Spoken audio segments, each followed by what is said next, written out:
Hi everybody, I'm Leah of seejanedrill, and if you're wondering what all this is, I'll tell you. This is what they call a Spanish knife texture.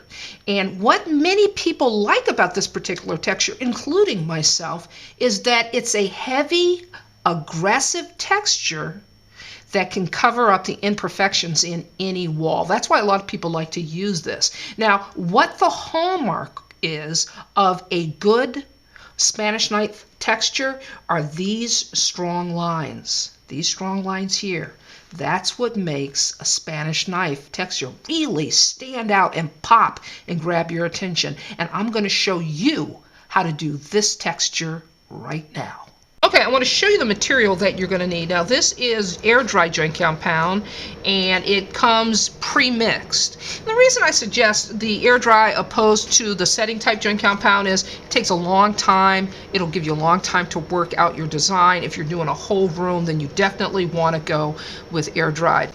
We'll move on to the tools now. What I have is just regular taping knife, okay? And this is a broader taping knife.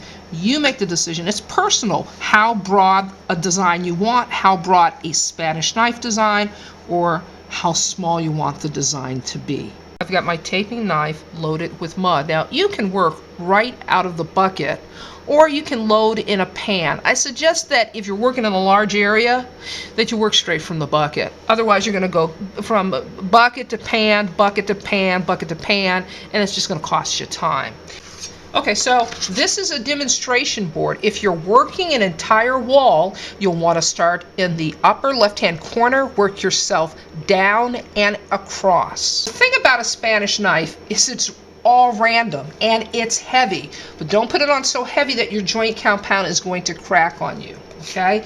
It's an aggressive pattern, very much like that skip trowel. So what you want to do is first you just want to get it on the wall. You want to get your mud on the wall. And I wouldn't go any more than, 1 square foot at a time, all right? Okay, so I've got my joint compound in a workable area here. Now, the hallmark of a good Spanish knife is to have your knife blade go in random directions, okay?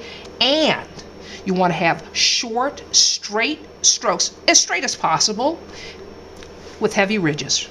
There's one. See that ridge? See how heavy the ridge is?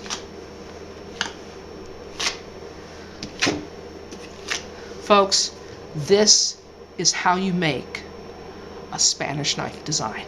Okay, so I've allowed the texture to dry, and I've painted it because I want you to see really the beauty of the texture. And what I want to say to you before I go is, you can do this. See you next time.